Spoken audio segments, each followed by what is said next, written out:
Good morning guys, magluluto lang ako ng chocolate oatmeal. So no rice muna for today's breakfast guys. So madali ang luto lang. So ito nagboil ako ng water, nilagyan ko siya ng tableya. So unsweetened na tableya. So imi-melt ko lang yung tableya dyan. Yan. Tapos dito ni-ready ko na yung aking rolled oats. Yan. So,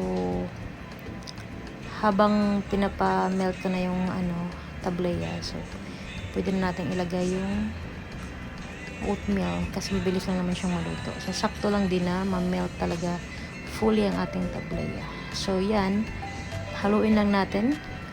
Consistent na paghalo hanggang sa maluto yung oatmeal. So, yung oatmeal natin, in-absorb niya yung sabaw. So, you can add more water as needed. Depende sa gusto nyong lapot ng ating chocolate oatmeal. So, ayan, hinalo ko lang siya ng hinalo hanggang sa ma-melt din yung tableya at maluto yung oatmeal. Mabilis lang naman maluto ang oatmeal, guys. Ayan. At syempre, masarap siya, diba? Pag medyo matamis, ayan. So, yan, nilagyan ko na siya ng brown sugar. So, kaunti lang guys, kasi pwede naman nating adjustan yung sweetness niya. So, yan, haluin lang natin. Continue natin ang paghalo hanggang sa talagang ma-melt ng tableya. So, ayan, sa nakikita nyo, medyo malapot na siya. Nag-reduce na ang sabaw. So, for me, okay na yung ganyang lapot or consistency. So, ayan, luto na siya.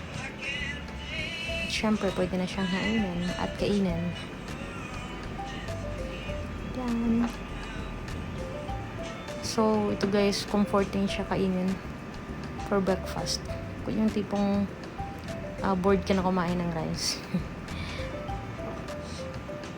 Comforting siya kainin.